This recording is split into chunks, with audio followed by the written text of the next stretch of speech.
Bienvenue au centre évangélique L'Arche de l'Alliance. Situé sur l'avenue Mobutu au quartier Abattoir dans la commune de Massina à Kinshasa, République démocratique du Congo, le centre évangélique L'Arche de l'Alliance est une église locale de la 37e communauté des Assemblées de Dieu et première extension de l'église là-bas.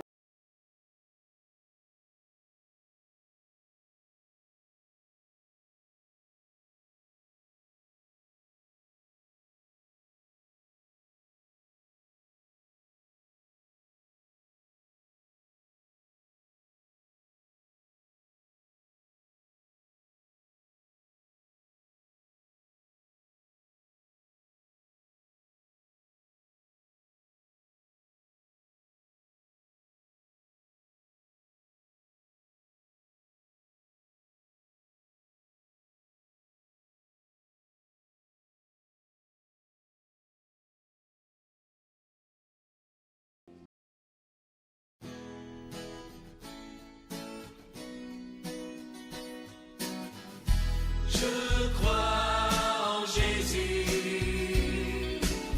je crois qu'il est le Fils de Dieu, je crois qu'il est mort et ressuscité, je crois qu'il a payé pour tout, et je crois qu'il est ici. Le chemin du calvaire est étroit et périlleux. C'est un chemin solitaire, difficile et périlleux. Le chemin du calvaire. Le chemin du calvaire est étroit et périlleux. C'est un chemin solitaire, difficile et ténébreux. Jusqu'au bout, je veux te suivre dans les bons, les mauvais jours. À toi pour mourir et vivre, à toi Jésus pour toujours. Jésus donne grâce et gloire. Jésus donne grâce et gloire pour le suivre à chaque pas. Avec lui, joie et victoire, paix et bonheur ici-bas. Jésus donne. Jésus donne Grâce et gloire grâce et gloire pour le suivre à chaque pas. pour le suivre à chaque pas. Avec lui, Joie et victoire, paix et bonheur ici-bas. jusqu'au bout, Jusqu'au bout, je veux te suivre dans les bons, les mauvais jours. À toi pour mourir et vivre. À toi Jésus pour toujours. Alléluia.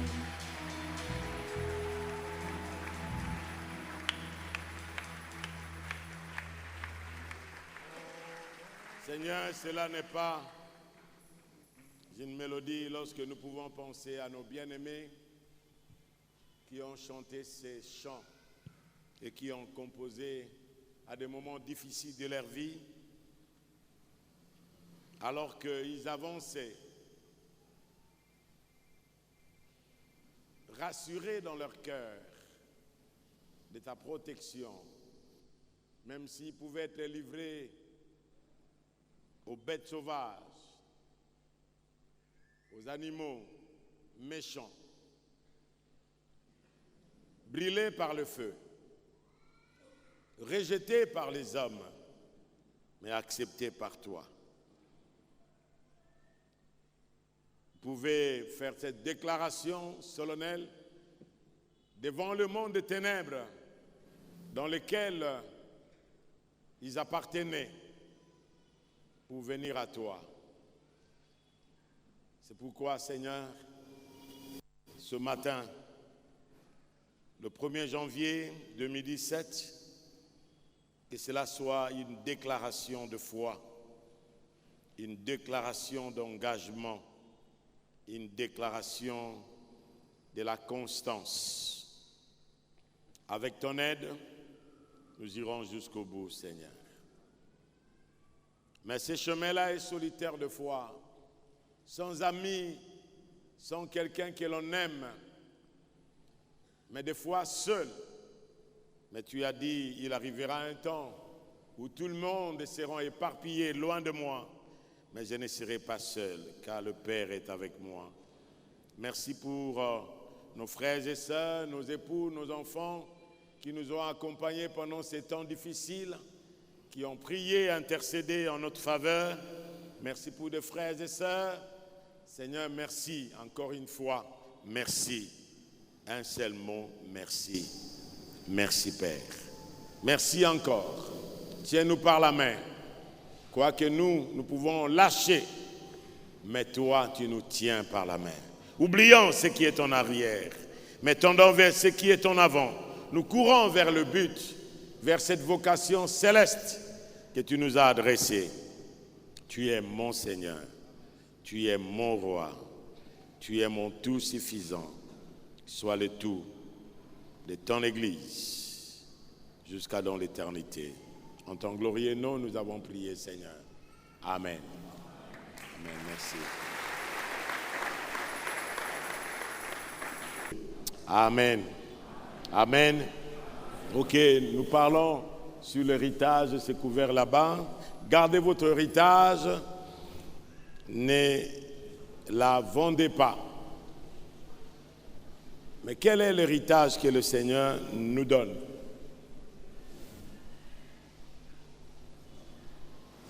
C'est ça la question.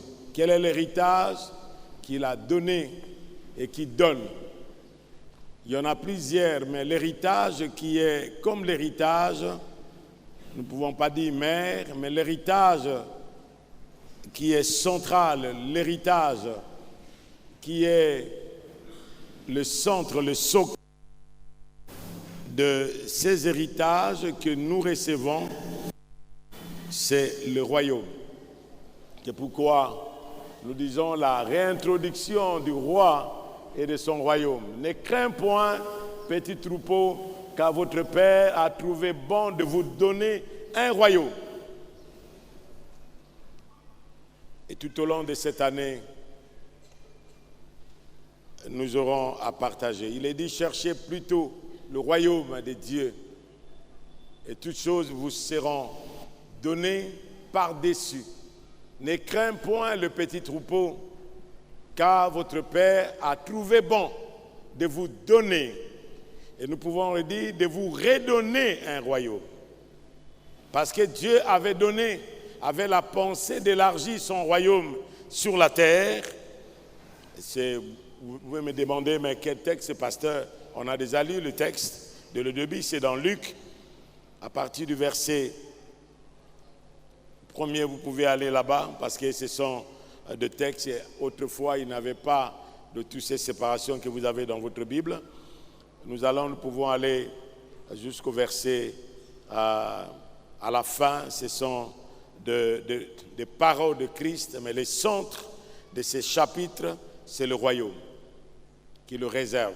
C'est pourquoi le Seigneur commence d'abord par, si ces entrefaits les gens s'étaient rassemblés par milliers au point de se fouler les uns les autres. Avant tout, il dit, gardez-vous du levain des pharisiens qui sont hypocrites. Le pharisianisme, c'est la religion. Mais le royaume, c'est Dieu qui se manifeste sur la terre. C'est Dieu lui-même. Le pharisianisme, les Hérodiens, c'est un parti politique qui était un parti politique d'Hérode, qui était le roi, il avait son parti. Ce n'est pas nouveau sur la terre. Il y avait des Sadducéens, il y avait plusieurs, il y avait des Maccabées qui étaient des nationalistes. À l'époque où Jésus est venu, il a trouvé toutes ces choses qui se passaient. Il cherchait la libération, il cherchait l'indépendance à cause de l'oppression du Romain. Ils ont été victimes de plusieurs empires, depuis l'empire babylonien, mais ils ne se sont jamais demandé pourquoi Dieu nous a laissés, pourquoi Dieu nous a abandonnés, alors que Dieu voulait créer une entité, une colonie de son royaume dans la planète Terre. C'était la colonie de Dieu, où il voulait que l'homme soit prince sur la terre et lui, Dieu, au ciel. Il est prince, le gouverneur, qui devait exécuter les ordres du roi. C'est pourquoi lorsque l'homme a cédé à la tentation, le monde est devenu tel qu'il est. Mais pour que ce monde redevienne le monde où l'homme peut habiter, il a fallu un homme, pas un ange, pour venir redonner encore, réintroduire le royaume de Dieu. C'est pourquoi, frères et sœurs, le niveau où l'arche est arrivée aujourd'hui dans la 30e année, nous voulons parler de ces choses parce que les jours à venir sont des jours décisifs pour chacun de nous. Le Seigneur revient bientôt.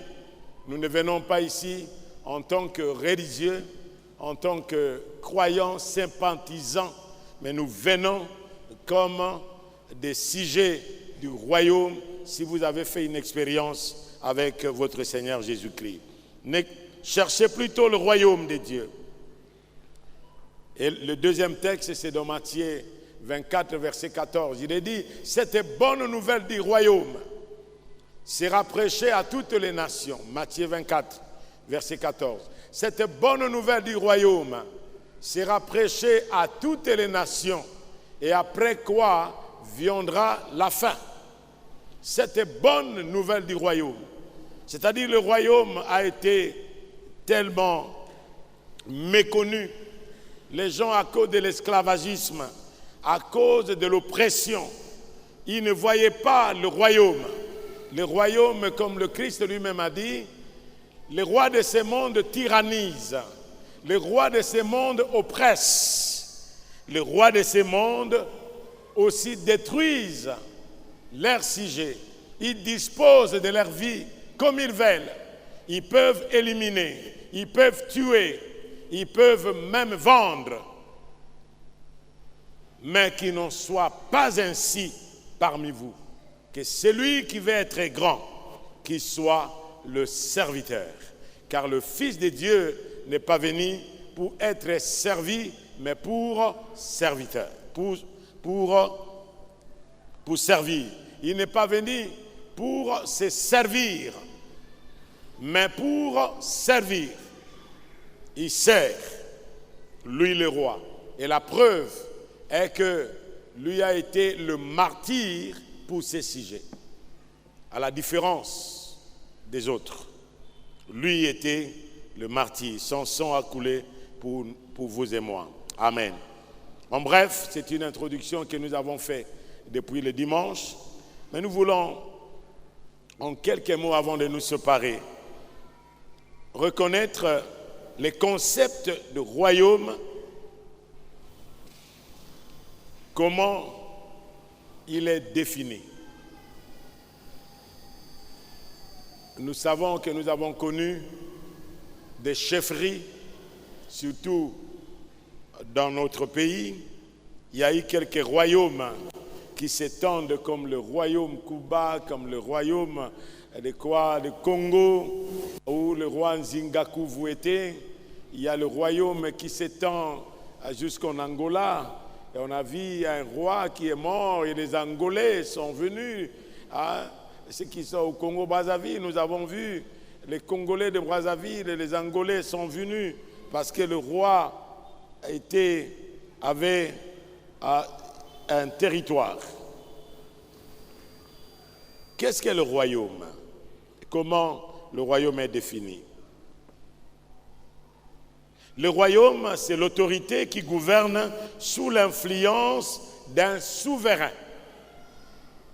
Un souverain, c'est celui qui ne reçoit de personne, qui n'a reçu de personne. C'est celui-là qui est souverain. Lorsque nous écoutons aujourd'hui souverain primaire, et on dit que c'est le peuple, mais le peuple n'est pas souverain. Souverain s'il n'a rien reçu.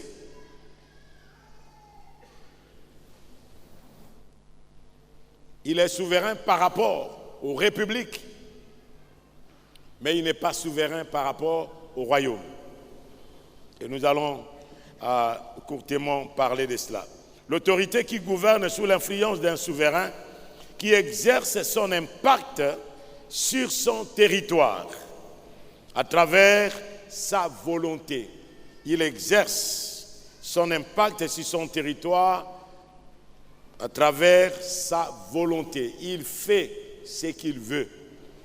C'est pourquoi même dans la prière de Jésus-Christ, il a dit, « Père, ce n'est même pas toutefois ma volonté, mais la tienne. » Il ne voulait pas faire sa volonté.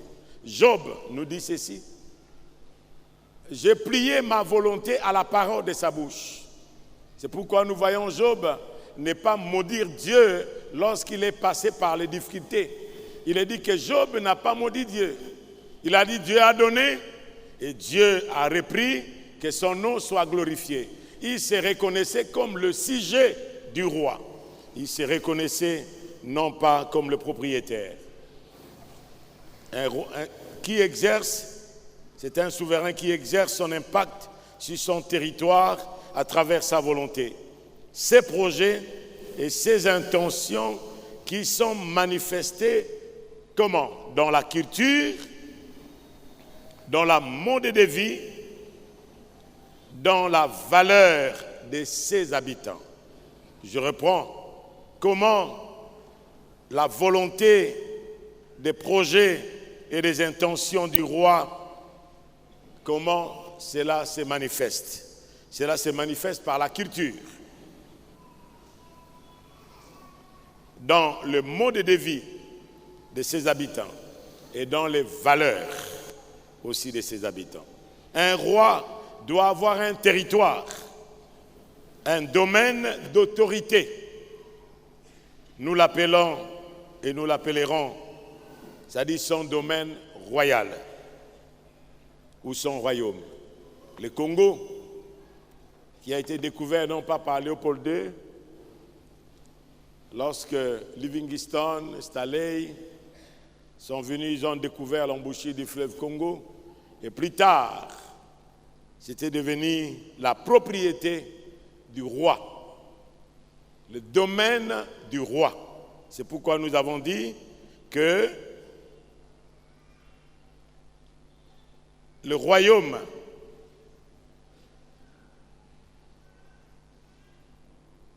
c'est un territoire, le domaine de l'autorité et tout ce qui se faisait au Congo.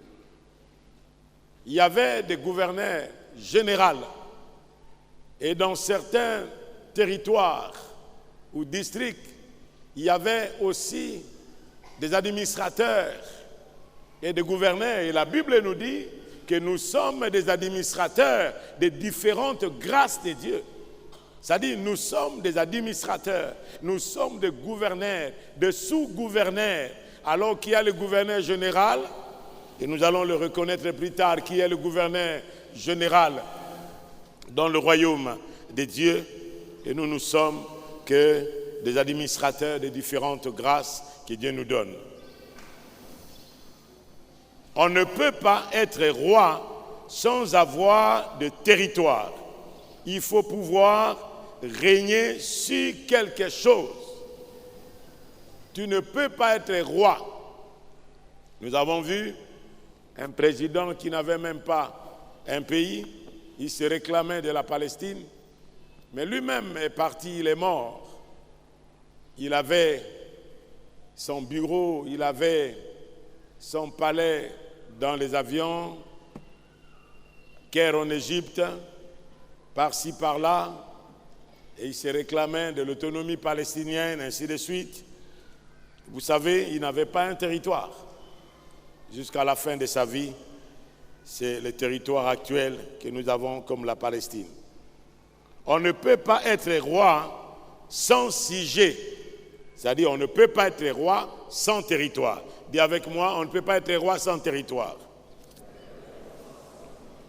On ne peut pas, il faut pouvoir régner sur quelque chose. On ne peut pas être roi sans sujet, habitant et travaillant dans le royaume. Et ces sujets qui travaillent, qui habitent, qui travaillent dans le royaume, ils ne travaillent pas pour quelqu'un d'autre, ils travaillent pour le roi. Ça, c'est le royaume. Ils ne travaillent pas pour eux-mêmes d'abord. Le roi les prodigue. Il leur donne ce qui peut leur donner la capacité, les moyens de travailler pour lui. C'est pourquoi nous avons vu même notre éducation ici au Congo. C'était une éducation coloniale où on étudiait pour chercher l'emploi et non pas pour créer l'emploi personnellement. Et cette mentalité reste encore aujourd'hui. Cette mentalité, après le travail, j'ai l'honneur de demander tel, j'ai l'honneur, j'ai l'honneur, j'ai l'honneur, j'ai l'honneur. Il n'a jamais pensé à créer quelque chose parce qu'il avait la mentalité qui dépendait du roi. L'administration dépendait du roi. L'armée dépendait du roi. La police dépendait du roi. Le sol et le sous-sol dépendaient du roi. Il pouvait extraire. Je suis témoin parce que je suis né dans le royaume belge. Non pas seulement la colonisation. Nous étions la colonie belge. La colonie qui dépendait de ses rois. Dans un royaume traditionnel, tous les pouvoirs, suivez-moi bien, tous les pouvoirs résident dans le monarque, tout le pouvoir alors. Le roi possède personnellement le pays, c'est pour lui, et ses habitants, c'est pour le roi. C'était le cas du Congo. Et le Congo peut parler du royaume. Le Congo peut parler du royaume parce que nous avons été colonisés par un royaume. Malheureusement, les autres n'ont vu que la République. Même si vous parlez de la dictature, il y avait une marge de la liberté des fois, une marge où ils ne pouvaient pas dire tout. Parce que des fois, on pouvait dépendre des manifestes de l'enseignement. Un congrès pouvait être là. Mais le roi n'a pas besoin d'un congrès. Nous allons le voir tout à l'heure là. Il n'a pas besoin d'un congrès. Il possède personnellement le pays et ses habitants.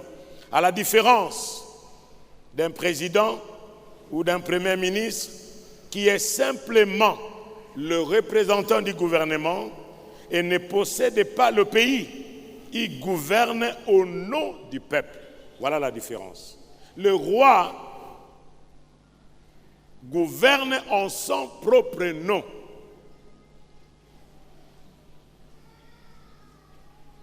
Il n'a qu'à faire avec le Sénat.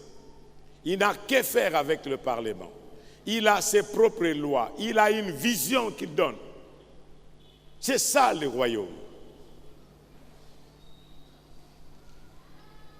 C'est pourquoi vous êtes là lorsque Satan a usurpé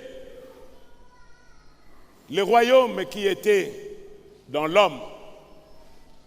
Lorsque Satan a séduit l'homme, lui qui n'était qu'un exilé, parce que Dieu l'avait précipité sur la terre. Lorsque vous lisez Apocalypse, d'abord Ézéchiel, le chapitre 28, à partir du verset 11e, écrivez cela à Lily à la maison, pour voir comment Satan avait conçu quelque chose au fond de son cœur pour détrôner Dieu.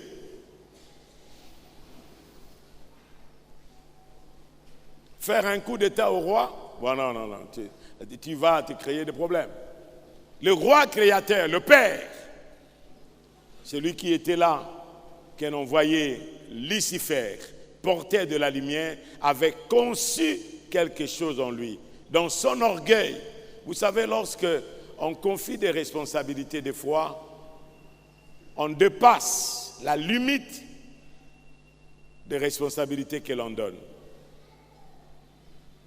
Pour agir des fois sans se référer à celui qui vous a délégué. C'est très grave. C'est très grave. Dieu avait délégué à l'homme. Il lui a donné des lois. Et ces lois, c'était pour son propre bien, pour qu'il soit gardé. Il a placé, le psaume 115 nous dit, les cieux sont les cieux de Dieu et il a donné la terre au Fils de l'homme. Il a donné la terre à qui? Lisez à la maison. Le psaume 115, versets 15 à 16. Dieu a créé le ciel et la terre.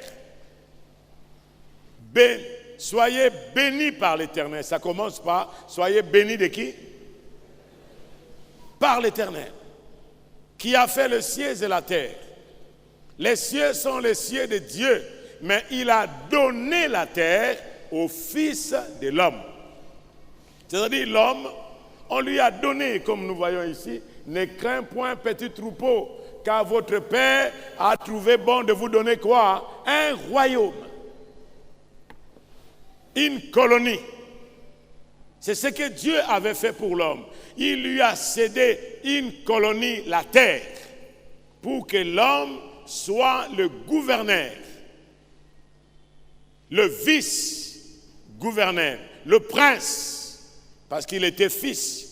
Et lorsque nous lisons le livre de Malachie, Dieu ne voulait pas seulement que l'homme soit créature, mais Dieu voulait être un père lorsque l'homme lui obéirait et marcherait selon sa parole. Lisez avec moi Malachie, le chapitre 2. Malachie 2, le verset 10. Balancez votre main si ça passe. Balancez votre main. Nous devons comprendre ça, frères et sœurs. Lorsque nous parlons que nous entrons dans le royaume, et comme le Seigneur a dit à Nicodème, si tu n'es pas né de nouveau, tu n'entreras pas et tu ne verras pas le royaume de Dieu. Beaucoup de nous ne voient pas Dieu, ne voient pas la manifestation de Dieu dans leur vie, dans tout ce qu'ils entreprennent, parce qu'ils ne sont que des religieux. Même les pasteurs, même des églises, même des communautés deviennent comme des entités tribales, des entités ethniques, où vous trouvez les gens de même tribu, de même clan. Il se passe, lorsque celui-ci passe président, l'autre passe représentant légal, l'autre passe, lorsque le père meurt, bon, l'enfant hérite, ainsi de suite. Malachie 2,10, qu'est-ce qu'il est dit? N'avons-nous pas tous, à haute voix, disons ensemble, n'avons-nous pas tous? Mais je ne vous écoute pas, moi j'ai plus la voix que vous. Vous êtes plus nombreux que moi. Lisez ensemble avec moi. N'avons-nous pas tous? Et n'est-ce pas un seul Dieu qui nous a? C'est-à-dire, ici le prophète dit, l'intention première de Dieu était d'avoir les enfants qui deviendront des fils héritiers. C'était l'intention de Dieu. En créant l'homme, en plaçant l'homme dans le jardin d'Éden. L'intention première de Dieu, c'était élargir sa famille, élargir ce qu'il était. C'était l'intention première de Dieu. C'est pourquoi lorsque vous comprenez cela, frères et sœurs, vous n'allez pas être victime de quelqu'un qui va suivre les idéologies, les pensées des hommes concernant votre destinée. Vous n'allez pas vous vendre votre conscience, vendre votre personnalité par le biais des banques, parce que vous voulez satisfaire, vous voulez donner votre destinée entre les mains de quelqu'un que vous ne connaissez pas. Même les voix que nous donnons, par les votes que nous faisons, nous devons faire attention. N'avons-nous pas tous un seul Père? Regarde la pensée de Dieu. C'est-à-dire, Dieu avait non pas seulement les sujets comme habitants, comme dans le royaume traditionnel, le pouvoir réside dans le monarque, le roi possède personnellement le pays et ses habitants. Ça, c'est le pouvoir traditionnel. À la différence d'un président ou d'un premier ministre qui est simplement le représentant du gouvernement et ne possède pas le pays, il n'est pas le propriétaire du pays, il n'est pas le propriétaire des habitants. Les habitants sont le peuple. Lui, il gouverne au nom du peuple. C'est pourquoi, lorsque nous écoutons des discours, il faut que je consulte ma base, mes souverains primaires. Mais si vous consultez votre base, c'est que c'est la base qui vous donne le pouvoir. Mais le roi, il n'a aucune base. Ça dépend de lui-même. Et on ne peut pas acclamer le royaume de Dieu.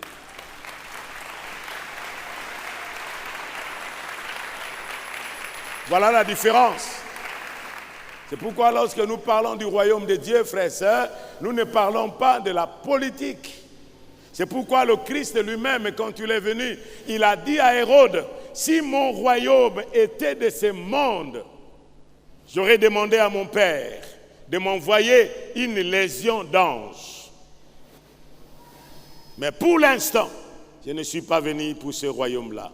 Je suis venu établir, je suis venu redonner, je suis venu encore réintégrer le royaume pour que mes frères qui me ressemblent, que je suis devenu moi, Emmanuel, Dieu, homme, pour redonner à mes frères ce qu'ils ont perdu. Alléluia. Alléluia. C'est pourquoi, frères et sœurs, cette année, pensez au royaume. Dites à quelqu'un, pensez au royaume.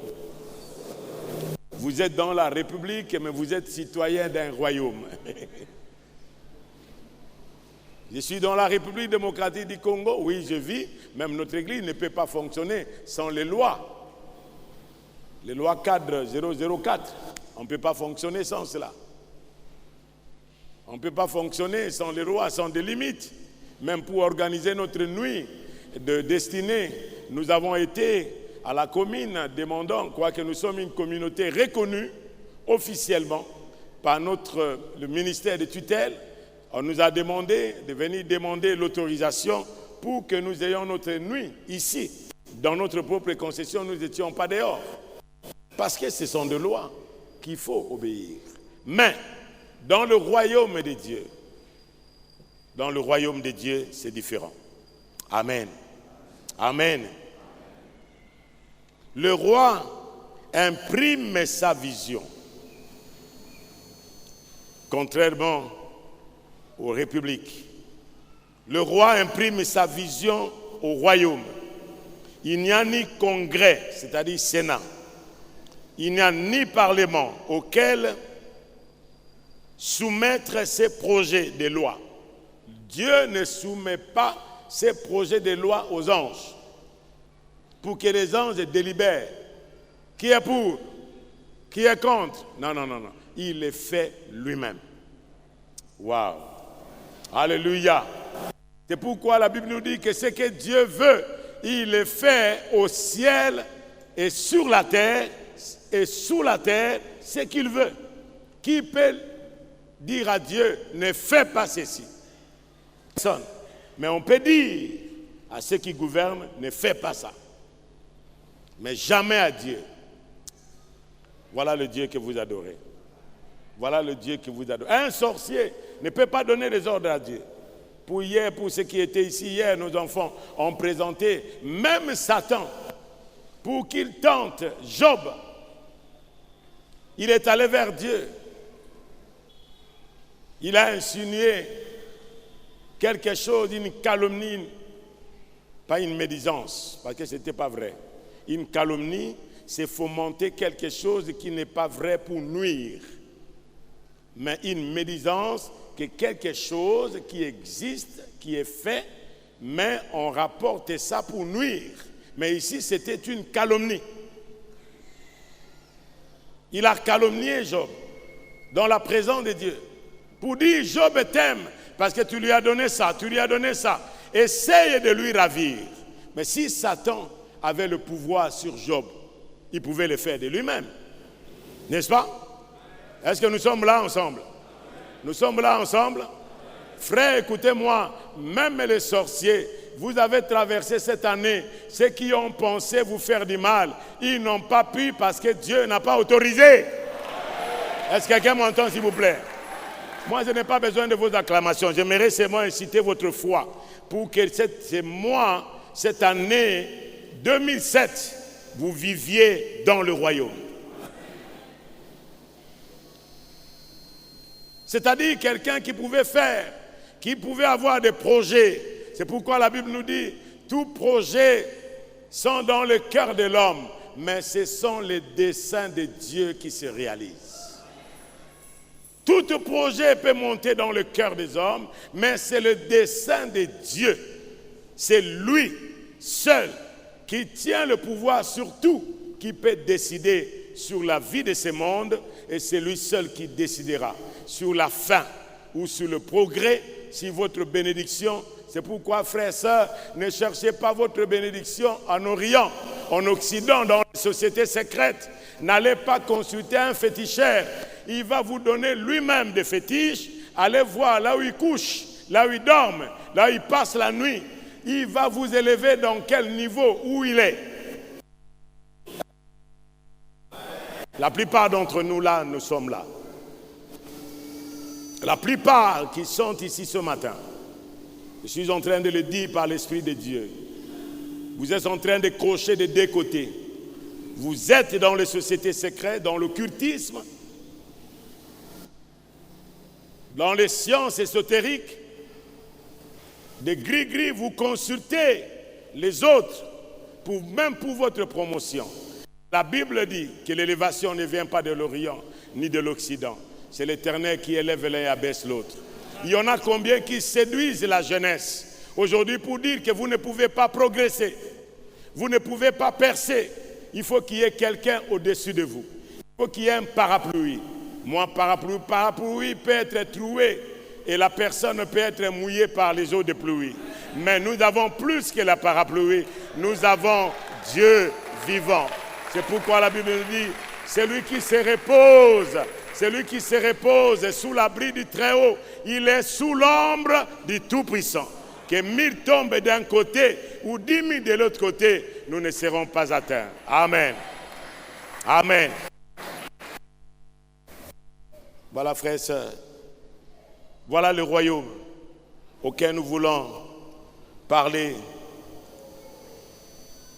Il n'y a que le monarque. Il a accès immédiatement à son conseil, formé de personnes qu'il a choisies lui-même et qui ont sa confiance et qui exécutent sa volonté. Lui-même le roi. Il a accès dans son conseil. C'est pourquoi Jérémie dit, qui a assisté dans le conseil de Dieu pour écouter les paroles de Dieu, pour annoncer à son peuple. Vous savez, aujourd'hui, les gens prient comme au Congo. On nous dit que nous sommes au moins 90%. Mais quelle est l'influence de l'Église au Congo? Quelle est notre influence? Dans quel domaine nous sommes influents? Nous sommes là avec des bonnets, on est là avec des cadres, même ce que nous avons laissé au temps de Luther, à l'époque des réformes, nous avons repris ça. Et nous commençons même à faire des signes, les protestants, même les pentecôtistes, même ceux de réveil. Mais quelqu'un qui est réveillé peut aller encore avec des tiares dans la croix. Non, on n'a pas besoin de ça. Ce n'est pas un habit. Ce n'est pas un habit, mais c'est la présence. C'est la présence du Seigneur qui importe. Dites à quelqu'un, c'est la présence. Ne cherchez pas à être connu par les apparences d'un habit. On sera comme un tombeau blanchi, où à l'intérieur il y a des ossements, mais à l'extérieur on paraît être. Que le Seigneur me garde de paraître. Que le Seigneur me garde et il me gardera toujours de paraître. Que le Seigneur vous bénisse. Vous êtes dans le royaume. Es-tu dans le royaume ou es-tu dans une république? Moi, j'aimerais être d'abord dans le royaume et vivre dans une république. Hello? J'aimerais être d'abord dans le royaume et manifester la vie du royaume dans la République avec ses valeurs, avec la moralité, avec la vie du royaume, l'amour du royaume qui ne peut pas détruire la vie de son prochain, qui ne peut pas convoiter le bien de son prochain parce qu'on est dans le royaume de Dieu qui donne à qui il veut et qui élève qui il veut et qui bénit qui il veut. Soyez bénis ce matin et nous vous souhaitons heureuse année 2017 et bienvenue dans le royaume de Dieu.